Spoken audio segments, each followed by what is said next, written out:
Mister ladies நேயர்களுக்கு என் அன்பு வணக்கம். டாக்டர் வை தீபா, அரசு யோகா மற்றும் இயற்கை மருத்துவ கல்லூரி மற்றும் மருத்துவமனை. இப்போ கொஞ்சம் காலமாவே பாத்தீங்கன்னாக்கா ஒரு 2-3 வீக்ஸாவே பாக்குறேன். நிறைய இந்த கோல்டு காஃபோட வரவங்க ஜாஸ்தியாவே இருக்காங்க. ஆக்சுவலா பாத்தீங்கன்னாக்கா இது குழந்தையில இருந்து பெரியவங்க வரைக்குமே இந்த ஒரு காமனான பிரச்சனை. அதனாலதான் அது பேர் காமன் கோல்டுன்னு கூட சொல்றாங்களோ என்னமோ. இந்த சளி தொந்தரவுக்கு இயற்கை மருத்துவத்துல என்ன பண்ணலாம்? இப்போ தீராத சளியா இருக்கிறவங்களும் நிறைய பேர் இருக்காங்க. ஏன்னா ஒரு வாட்டி வந்தாலும் அடிக்கடிக்கு எப்பவுமே எனக்கு சளி இருந்துகிட்டே இருக்கும் மேடம். ஏதாவது சின்னதா நான் ஏதாவது சாப்பிட்டா கூட எனக்கு உடனே வந்து அந்த கோல்டு வந்துரும், இருமல் இருக்கும், தும்பல் வரும் அப்படின்னு சொல்றவங்க நிறைய பேரை நம்ம பாக்குறோம். இப்போ இந்த மாதிரி இருக்கக்கூடிய இந்த சளி தொந்தரவை நம்ம எப்படி வந்து இயற்கை மருத்துவத்துல நம்ம வந்து வீட்டுல இருந்தபடியே இதை வந்து பார்க்கலாம் அப்படின்றத ஃபர்ஸ்ட் பார்ப்போம்.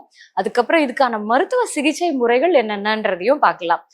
ஃபர்ஸ்ட் வந்து பாத்தீங்கன்னா அரோமா தெரப்பி அப்படின்னு சொல்லி இருக்கு. இந்த அரோமா தெரப்பி அப்படின்றது சில எசென்ஷியல் ஆயில்ஸ் எல்லாம் இருக்கு.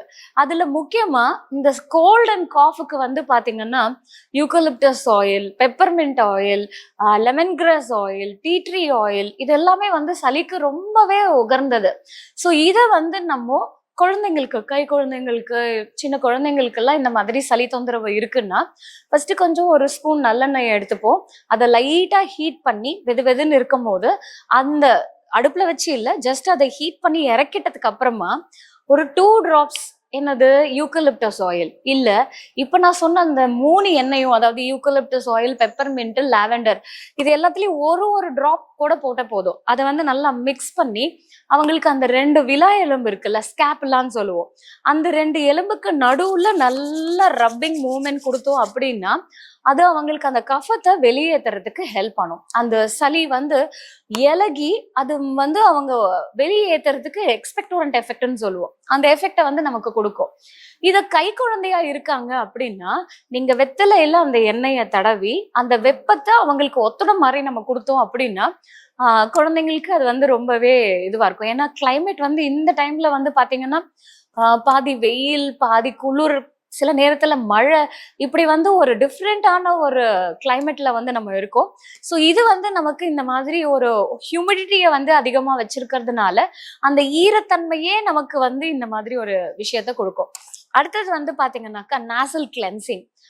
ஜஸ்ட் இதை வந்து பாத்தீங்கன்னாக்கா நம்ம சுடுதண்ணியில கொஞ்சமா உப்பு கலந்து எக்ஸ்டர்னல்ல, அதாவது நம்ம கை விடுற அளவுக்கு மட்டுமே நம்ம நாசலை கிளென்ஸ் பண்றதும் சரி.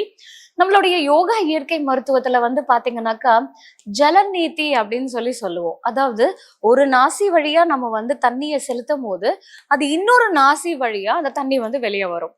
ஸோ அது மூலயமா நம்மளுடைய அந்த நாசல் கேவிட்டியில இருக்கக்கூடிய கன்ஜெஷனை ரிலீவ் பண்றதுக்கு இது வந்து ஹெல்ப் பண்ணுது.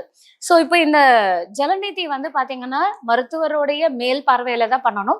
ஏன்னா அது வந்து பாத்தீங்கன்னாக்கா நமக்கு மூக்குக்கும் வாய்க்கும் கனெக்ஷன் இருக்கு, வாய்க்கும் காதுக்கும் கனெக்ஷன் இருக்கு, மூக்குக்கும் காதுக்கும் கனெக்ஷன் இருக்கு. ஸோ இந்த கனெக்ஷன் எல்லாம் என்ன ரைட் பொசிஷன்ல நம்ம இருக்கணும், எந்த பொசிஷனை அவாய்ட் பண்ணணும், எவ்வளோ டெம்பரேச்சர்ல அந்த தண்ணியை வந்து நம்ம கலக்கணும் அப்படின்றது மருத்துவருடைய ஆலோசனை பிரகாரம் நம்ம ஃபாலோ பண்ண ஆரம்பிச்சிட்டோம் அப்படின்னா இதை நம்ம எப்பவுமே நமக்கு இந்த மாதிரி கோல்டு காஃப் பிரச்சனையே இல்லாம, அதுவும் முக்கியமா நெஞ்சு சளி வந்து இல்லாம பாத்துக்கலாம்.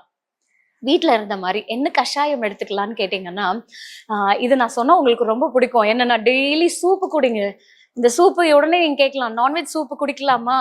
குடிங்க. ஏன்னா அதுல நம்ம சேர்க்கக்கூடிய பூண்டு, இஞ்சி, மிளகு, இதுக்கு மிஞ்சின அந்த சளிக்கான ட்ரீட்மெண்ட் வேற எதுவுமே கிடையாது. இதுல வந்து நம்ம வெஜிடபிள்ஸ் போட்டு நம்ம வந்து இந்த மாதிரி சூப்பு குடிக்கும் போது அது இன்னும் நம்ம உடம்புல வந்து நார்சத்து அதிகம் பண்ணுது. ஸோ அதே நேரத்துல நமக்கு வந்து ஆன்டி ஆக்சிடென்ட்ஸையும் ஜாஸ்தி பண்ணி கொடுக்கும். இதுல முக்கியமா சேர்க்கக்கூடிய அந்த பூண்டு, இஞ்சி, மிளகு, இதோட எஃபெக்ட் என்ன அப்படின்னு கேட்டீங்கன்னா ஃபர்ஸ்ட் எஃபெக்ட் என்னன்னா எக்ஸ்பெக்டோரண்ட் எஃபெக்டை ஏற்படுத்துது, உள்ள இருக்கக்கூடிய கஃபத்தை இலக்கி வெளியேற்றும். இப்போ இந்த பூண்டுல வந்து பாத்தீங்கன்னாக்கா நமக்கு வந்து ஆலிசின் பிரசன்ட் ஆயிருக்கு. இது நமக்கு வந்து என்ன பண்ணுதுனாக்கா நமக்கு வந்து mucolytic, anti bacterial, anti inflammatory, antibiotic, இப்படி அடிக்கிட்டே போகலாம். ஸோ அப்படிப்பட்ட பூண்டை நம்ம ரொம்ப பாயில் பண்ணாம லைட்டா நம்ம தட்டி போட்டு அந்த சூப்பை வந்து ஒரு பாயில் பண்ணி நம்ம எடுத்துக்கும் போது ஸோ அது வந்து நமக்கு இந்த மாதிரி நுரையீரல் சம்பந்தப்பட்ட விஷயங்களா இருக்கட்டும், இல்லை எனி டைப் ஆஃப் இன்ஃபெக்ஷன், எந்த தொற்றா இருந்தாலும் இது வந்து பெஸ்ட் ரெமெடியை கொடுக்கும். அப்போ நான் டெய்லி வந்து நான்வெஜ் சூப்பு குடிக்கலாமா அப்படின்னா எடுத்துக்கோங்க. சிக்கன்ல கூட நீங்க கொஞ்சமா போட்டு அதை குடிக்கும் போது உங்களுக்கு அது புரோட்டீனோட சேர்ந்து உங்களுக்கு அந்த கஃபத்தை வந்து வெளியேற்றும். அதே மாதிரி பாத்தீங்கன்னாக்கா ஈவன் எக்ல கூட நீங்க கொஞ்சமா போட்டு குடிக்கலாம். இல்ல வெஜிடபிள்ஸ் போட்டு ரெகுலரா நீங்க எடுத்துக்கிறது ரொம்பவே நல்லது. அடுத்தபடியா பாத்தீங்கன்னாக்கா நான் சொல்ற கஷாயத்தை குடிங்க. 1 டம்ளர் தண்ணி, அதுல 1/4 டீஸ்பூன் மஞ்சள் தூள், 1/4 டீஸ்பூன் மிளகுத்தூள், ஒரு ஏலக்காய், ஒரு லவங்கம் நல்லா இடிச்சு போட்டுருங்க. சின்னதா இஞ்சி தூண்டு அதையும் நல்லா இடிச்சு போட்டுருங்க.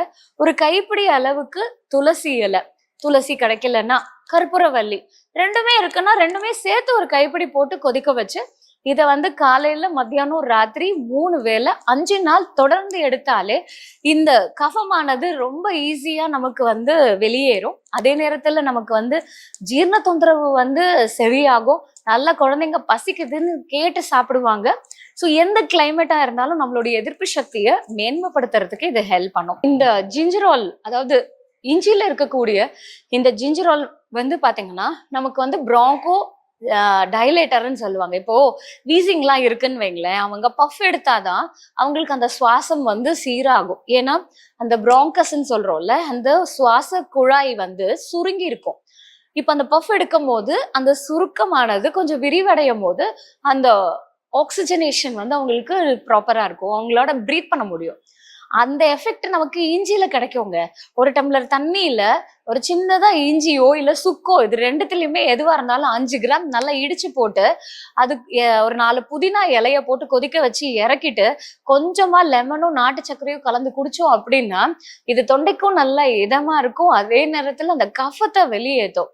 ஸோ இதுல இன்னொரு அடிஷ்னல் எஃபெக்ட் என்னன்னா உடல் பருமன் ஜாஸ்தி இல்லாம வெயிட்டையும் மெயின்டைன் பண்றதுக்கு இது ஹெல்ப் பண்ணும். அடுத்தபடியா பார்த்தோம் அப்படின்னா நம்ம இயற்கை மருத்துவத்துல இப்போ இந்த தீரா சளின்னு சொல்லுவாங்கல்ல, நான் ரொம்ப நாளா பல வருஷமா எனக்கு இந்த சளி தொந்தரவு இருந்துகிட்டே இருக்குங்க, என்னால நான் ஆசைப்பட்டா கூட இதெல்லாம் சாப்பிடவே முடியாது அப்படின்னு சொல்றவங்களுக்கு இதை நீங்க ரெகுலரா ஃபாலோ பண்ணீங்க அப்படின்னா அந்த நெஞ்சு சளியை நம்ம ஈஸியா ரெக்டிஃபை பண்ணலாம். இது வந்து நம்ம யோகி கிரியா, அதாவது நம்மளுடைய யோகால வந்து கிரிய யோகம் அப்படின்னு சொல்லுவோம். அதாவது இது நம்ம உடலை வந்து சுத்தம் செய்யறதுக்காக யோகால நிறைய டெக்னிக்ஸ் இருக்கு. அதுல இந்த கிரிய யோகம் வந்து பாத்தீங்கன்னாக்கா வமன தௌத்தி அப்படின்னு சொல்லுவோம். இது ஒண்ணும் இல்லைங்க, இப்ப ஏதாவது சாப்பிட்டு ஜீரணம் ஆகலைன்னா நம்ம அம்மா என்ன சொல்லுவாங்க, பேசாம வாயில கையை விட்டு வாந்தி எடுத்துரு அப்படின்னு சொல்லுவாங்க. ஆனா அதே மாதிரி நம்ம வாந்தி எடுத்ததுக்கு அப்புறம் பாத்தீங்கன்னா நமக்கு ஒரு நல்ல ரிலீஃப் இருக்கும். ஒரு மாதிரி அந்த டிஸ்கம்ஃபர்ட் எல்லாம் ஃப்ரீ ஆகி ரொம்ப ஃப்ரீயா ஃபீல் பண்ணுவோம். அந்த மாதிரி இந்த கிரிய யோகம் என்ன அப்படின்னா நம்ம வந்து உப்பு தண்ணிய ஒரு 6 டம்ளர் குடிச்சிட்டு இதை நம்ம வந்து அந்த உள்நாக்க தூண்டு வச்சு நம்ம குடிச்ச தண்ணியா அப்படியே எடுக்கிறது. பட் இது ஒரு பொசிஷன்ல இருந்து நம்ம வந்து அந்த ஸ்டமக் கண்டென்ட்டை வெளியே கொண்டு வரதுக்காக நம்ம பண்றது. இது வெறும் வயிற்றுல தான் பண்ணணும். கண்டிப்பா மருத்துவருடைய மேல் பார்வையில பண்ணணும். இது நீங்க ஃபர்ஸ்ட் மாசத்துக்கு ஒரு வாட்டி நீங்க பண்ணிட்டு வர வர உங்களுடைய அந்த சளி ஃபுல்லா கிளியர் ஆகும். அதே நேரத்துல இந்த தொந்தரவு எப்பவுமே வராம உங்களுடைய ஃபுல் பாடியே வந்து கிளென்ஸ் ஆகிறதுக்கு இது வந்து ஹெல்ப் பண்ணுது. ஸோ இந்த வமன தௌத்தி எப்படி வேலை செய்யுது அப்படின்னு பாத்தீங்கன்னா அந்த சலைன் வாட்டர்ன்னு சொல்லுவோம். அதாவது உப்பு தண்ணியை நம்ம குடிக்கும் போது இது நம்மளுடைய ஆஸ்மாலிட்டி சேஞ்சஸை வந்து கொண்டு வருது. ஸோ இது வந்து பாத்தீங்கன்னாக்கா நமக்கு அந்த கான்சன்ட்ரேஷனை வந்து கரெக்ட் பண்ணும் போது உள்ள இருக்கக்கூடிய கஃபத்தை இலக்கி ஒண்ணு நம்ம வாமிட் பண்ணும் போதே கொண்டு வந்துரும், இல்லைன்னா அது நம்ம மோஷன் வழியா கொண்டு வர்றதுக்கான பாத்வே தான் இந்த வமன தௌத்தி அப்படின்னு சொல்லக்கூடியது. ஸோ இதை நம்ம ரெகுலரா பண்ணும்போது தீரா சளிய கூட நம்ம வந்து சரிப்படுத்திடலாம். இன்னும் இந்த மாதிரி நிறைய ஹெல்த் இன்ஃபர்மேஷனோட உங்களை அடுத்த வீடியோல சந்திக்கிறேன். நன்றி, வணக்கம்.